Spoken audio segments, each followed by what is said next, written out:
Bonjour très chers abonnés des Chroniques Occultes, je suis ravie de vous retrouver aujourd'hui pour la vidéo tant attendue sur le thème de débuter en magie et en sorcellerie. Ou en sorcellerie d'ailleurs. Bon, on va pas épiloguer sur les termes. Donc la vidéo était attendue déjà depuis un moment, je suis désolée, j'ai eu des problèmes de santé qui m'ont notamment obligée à passer par la case hôpital. Et donc obligée à me ressourcer, à me reposer pas mal après. Je suis aujourd'hui en pleine forme, je vous rassure, et je vous retrouve pour cette thématique qui est très chère à mon cœur et que j'estimais très importante d'aborder parce que énormément de personnes m'ont abordé, mais je voulais y apporter un peu mon grain de sel. Alors, je vais vous détailler plusieurs méthodes, plusieurs étapes qu'il faut utiliser, qu'il faut suivre pour débuter en magie. Ensuite, ça reste personnel. Vous voudrez peut-être pas toutes les faire, vous voudrez peut-être pas les faire toutes dans le même ordre. Ça reste votre choix, mais je voulais vous montrer un peu ce que je pensais vis-à-vis de ça et comment j'en suis arrivée là aujourd'hui. Parce que j'ai cru comprendre que ça intéressait pas mal de personnes. Donc, allons-y. La première étape, c'est donc la documentation. Donc, alors, pour beaucoup de personnes, on se forme en magie par le biais d'un tiers. Et historiquement, c'est vrai que c'était pas mal fait comme ça. Donc, c'est souvent soit un prêtre ou une prêtresse de coven ou un sorcier, un mage plus expérimenté qui allait un peu vous guider et vous servir de maître d'apprentissage concrètement. Voilà, comme le terme l'indique. Pour vous apprendre la magie, etc.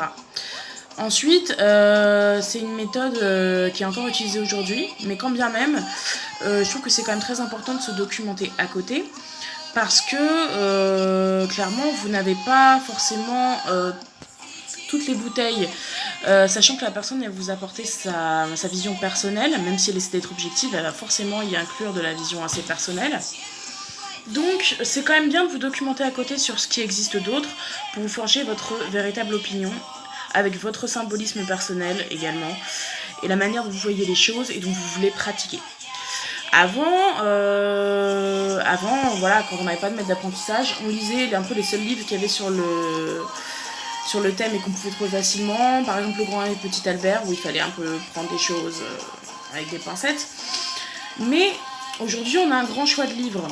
Oui, parce que aujourd'hui, je trouve que c'est dommage parce que le format livre est assez délaissé au profit des groupes Facebook et je comprends pas cette démarche parce que vous ne savez pas qui vous répond sur les groupes Facebook, quand bien même certains sages j'en ai administré.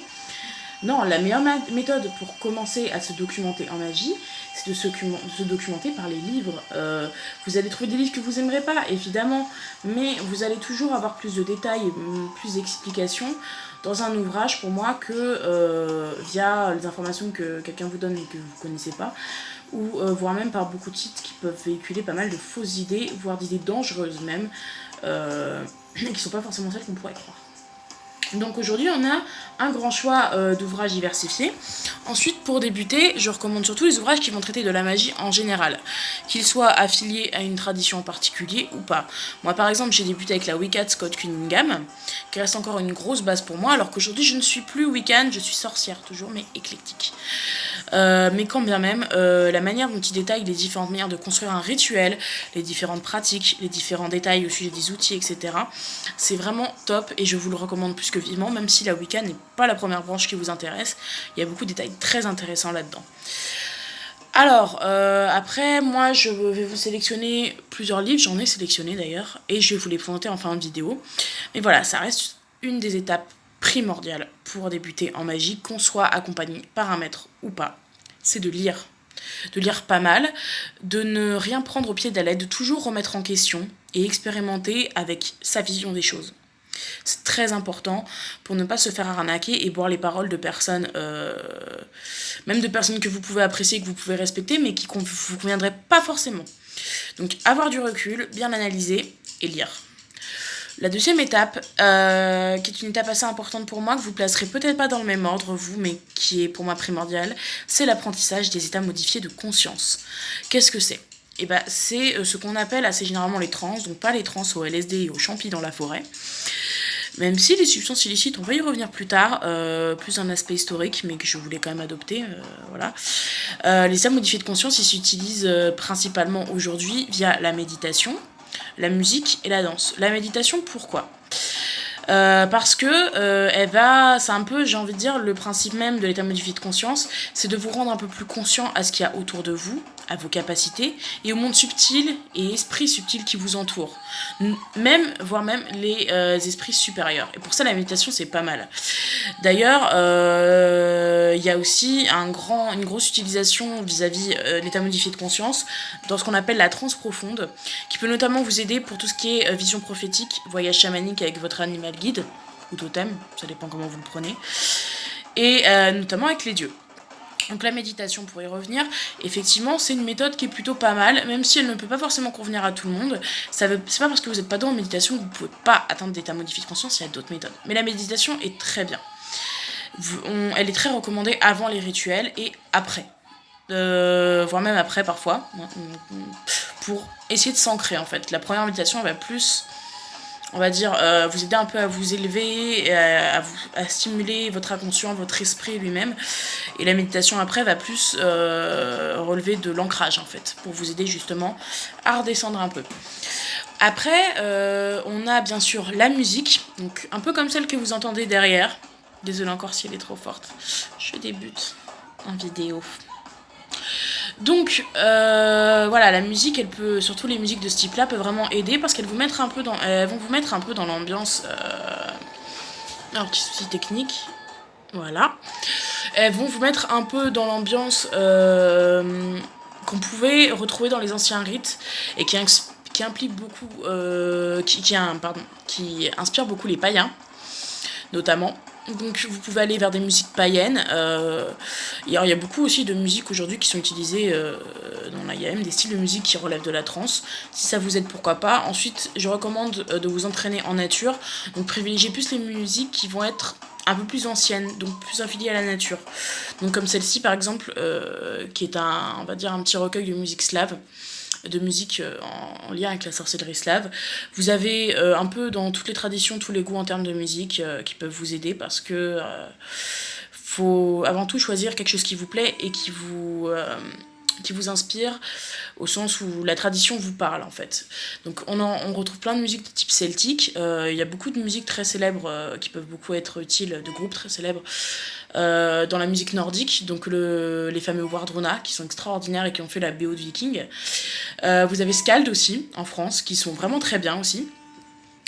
Vous avez après, en termes de celtisme, beaucoup d'autres musiques faites par des artistes un peu plus indépendants, mais pour les plus connus, il y a notamment Eluviti qui a fait 2 albums que je recommande vraiment pour la pratique rituelle. Donc Évocation 1, The Arcane Dominion, et Évocation 2, Panthéon. Donc voilà, si vous êtes dans le celtisme, n'hésitez pas à aller voir là-dedans. C'est des musiques qui vont beaucoup vous aider à trouver... Je saurais pas comment décrire ça parce que moi l'utilisation de la musique elle est très importante dans le cas des états modifiés de conscience et je les trouve assez fascinants en fait, c'est l'effet qu'elles ont sur nous. Elles ont un peu cette vertu de nous transporter, d'éveiller un peu nos sens, tout notre corps. Je suis très mélomane hein, donc c'est comme ça, mais si vous l'êtes aussi, n'hésitez pas à inclure ça. Et l'inclure notamment la méditation. La méditation est très affiliée au bouddhisme, et dans le bouddhisme, on n'est pas trop fan de musique dans le cadre de la méditation. Mais moi, je le recommande vivement. Donc vous pouvez allier ça à la méditation aussi. Après, autre chose que vous pouvez encore une fois allier à la musique, c'est la danse.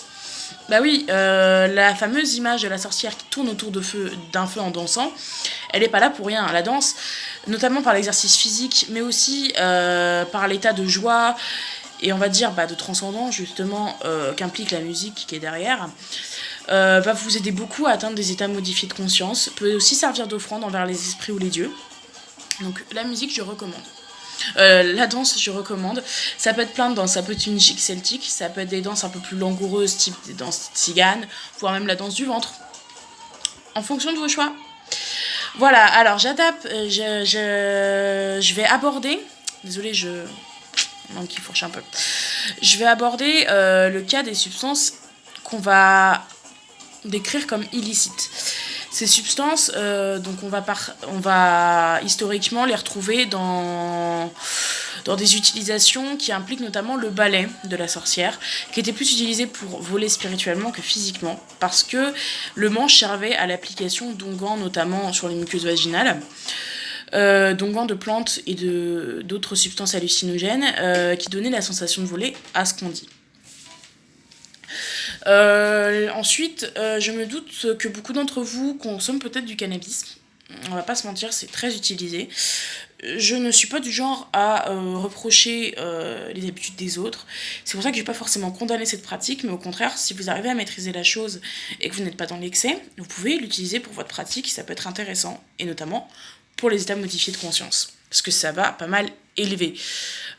J'encourage pas, juste je précise parce que je sais que c'est très utilisé, et tant qu'à faire, puisqu'il peut y avoir une utilisation magique, je préfère en parler plutôt que d'être en mode chut, chut. J'aime pas trop cette démarche-là. Donc voilà. Après, il y a aussi les champignons hallucinogènes, et ça, je déconseille un peu parce que c'est quand même très hard d'après ce qu'on m'a dit. Mais c'est encore utilisé notamment dans beaucoup de courants de la chaos magic. Et ça a été beaucoup utilisé aussi historiquement.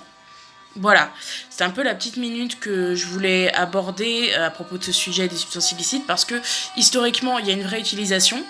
Donc, c'était à aborder pour moi, notamment vis-à-vis des états modifiés de conscience. Donc après, pour moi, ce qui va être la dernière étape, c'est bien sûr l'apprentissage pratique.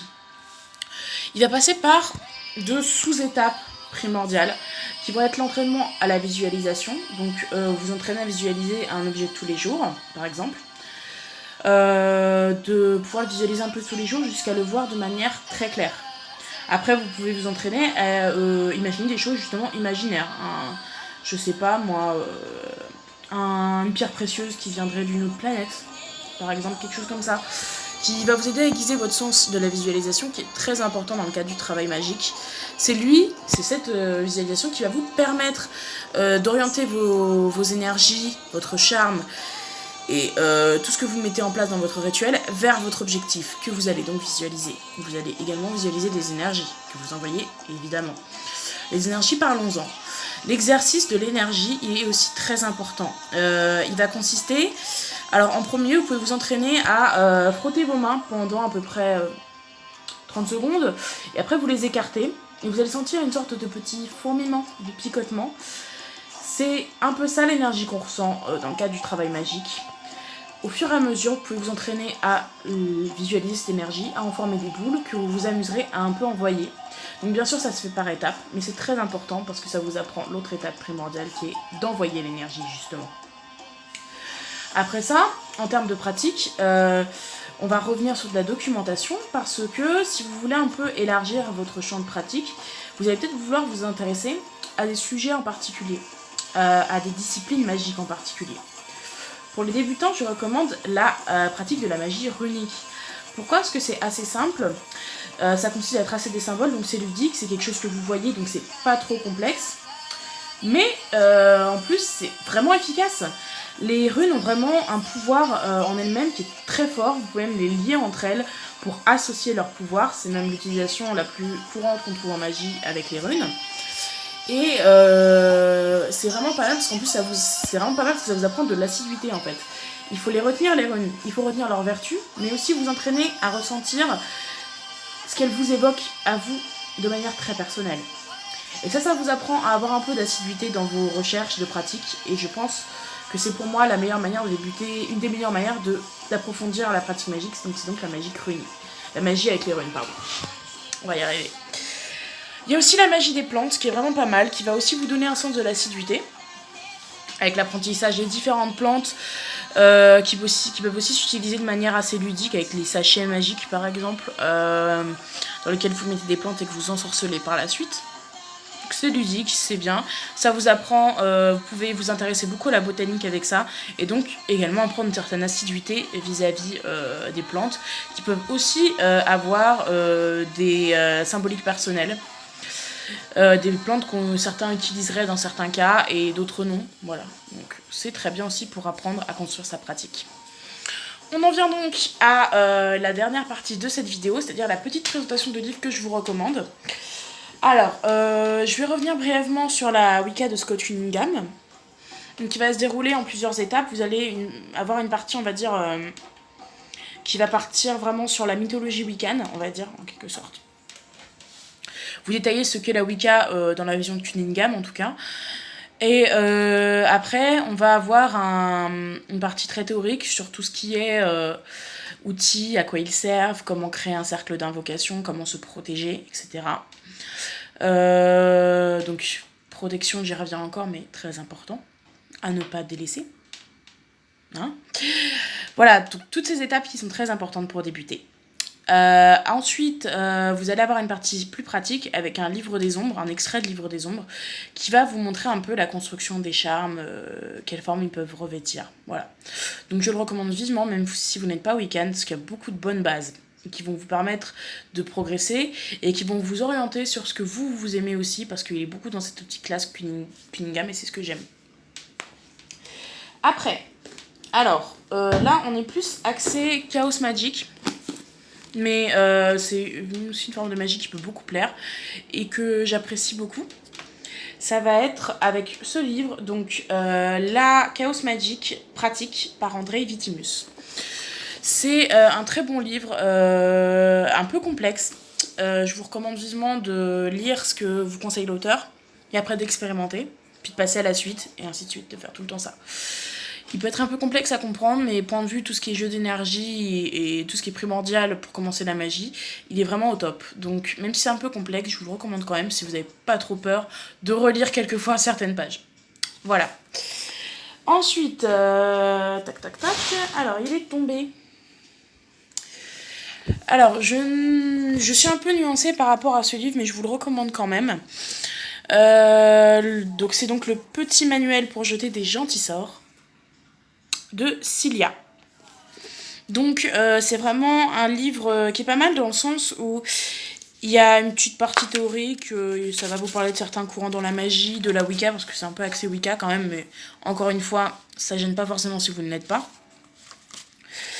Mais ça va regrouper plein de petits charmes sous des thématiques différentes qui vont vous apprendre la construction d'un charme et vous permettre d'élaborer un peu vos petits charmes à vous. Je recommande, parce que ce livre ne va pas très loin justement dans ses charmes, c'est un peu le défaut mais pas complètement que je reproche, parce que justement comme ça, ça ne vous donne pas de détails, ça vous force un peu à creuser, à changer le charme et à l'adapter plus à votre sauce, ce qui est vraiment pas mal. C'est assez bien expliqué et pour ce qui est des charmes, ça va du plus simple au plus compliqué. Même si les plus compliqués, je les considère pas forcément tout le temps comme très compliqués, mais voilà. Ça vous donne des paliers, des niveaux, des petites actions magiques que vous pouvez faire au quotidien et quand on débute, c'est vraiment pas mal. Voilà pour celui-ci. Alors, je vais aborder... Alors, les runes, il y a beaucoup de livres qui sont très bien. J'en reparlerai. Moi, j'avais commencé avec les runes par... je me souviens plus exactement de son nom. C'était... Ah, j'ai un trou. Bon, tant pis, je vous en représenterai. De toute façon, c'est pas forcément un livre que je recommande non plus. Sachant que les runes, je pense que même s'il faut se documenter sur leurs vertus en général, c'est assez important de, encore une fois, d'essayer de plus retenir sa symbolique personnelle vis-à-vis des runes. Moi, ce que je vais vous présenter, c'est 2 livres sur la magie des plantes. Alors, un livre qui va regrouper beaucoup l'aspect mythologique, qui va pas mal insister là-dessus, notamment sur les anciennes pratiques païennes autour des plantes, soit quand on peut les associer, donc les ogames, les runes auxquelles on peut les associer, et voire même les dieux. C'est La magie des plantes, par Sandra Kane. Donc, vraiment très bien. Vraiment très utile, qui permet de voir la magie des plantes sous un jour un peu traditionnel, on va dire, parce que ça revient beaucoup sur les traditions anciennes, mais aussi sur les utilisations modernes. Ça regroupe un très large panel de plantes et c'est trié par saison et par période de festivité. Et ça, c'est vraiment très bien, ça vous permet de vraiment, par exemple, célébrer les sabbats avec les plantes qui sont adaptées et de détailler un peu les informations sur les plantes des sabbats qu'on n'a pas forcément sur Internet. L'autre livre qui est vraiment pas mal, que dis-je, que j'aime beaucoup. Alors désolée pour la tête des livres en avance parce que mon chat a renversé du café dessus. Voilà. Donc c'est L'herbier des sorciers par Hagel. Il est vraiment très bien, notamment parce qu'il a un style que je trouve sublime. Je vais essayer de vous trouver l'image. Voilà. Donc je sais pas si vous voyez. C'est vraiment pas mal. C'est en plus un papier qui vous permet de coller vos plantes sur le dessin de la plante qui est illustré. Donc vous faire votre propre herbier. Donc ça va détailler notamment la manière dont on fait un herbier, l'histoire de l'herbier, plusieurs plantes qui sont utilisées dans la magie, en détaillant notamment leurs vertus phytothérapeutiques, leur utilisation historique et leur utilisation en magie. Et c'est vraiment très bien, avec une description très nette de la plante qui permet de s'en faire une meilleure idée. Et notamment de ne pas faire d'erreurs, parce qu'en botanique, on peut des fois faire des erreurs qui nous coûtent beaucoup. En début d'ouvrage, elle parle pas mal de l'histoire par rapport aux plantes, au jardin, à la botanique aussi un peu. Comment on cueille des plantes, comment on les recharge. Donc ça, c'est quelque chose qui est assez vague et qui n'est pas souvent bien expliqué. Ça, c'est très bien. Il y a une très grosse explication qui peut vous permettre de cueillir correctement vos plantes dans un cadre spirituel. Elle parle beaucoup de la manière d'utiliser les plantes aussi, avec des choses que je ne connaissais pas, comme le coussin, par exemple. Je vous laisse regarder. Mais c'est vraiment super, et j'aime beaucoup ce livre. J'en reparlerai plus soigneusement dans une prochaine vidéo review. Mais voilà, donc je voulais vous mettre ces quelques livres pour vous montrer un peu quel type d'ouvrage vous pouvez lire, vers quoi vous pouvez tendre. Après, des ouvrages, lisez-en beaucoup, remettez beaucoup en question ce qu'on lit dedans. Et n'hésitez pas à lire de plus en plus, voire même à piocher dans des livres que vous n'appréciez pas. Il y a toujours un truc vraiment pas mal qu'on peut piocher, même si on n'aime pas la généralité du livre. Il y a toujours des bonnes choses à prendre dans un livre, je considère, en tout cas. Voilà. Ceci conclut cette vidéo. N'hésitez pas à me poser des questions en commentaire ou par MP si vous voulez avoir quelques précisions. J'étais ravie de faire cette vidéo, j'étais ravie de m'adresser à vous. Je vous retrouve donc très bientôt pour plus de contenu. Salut!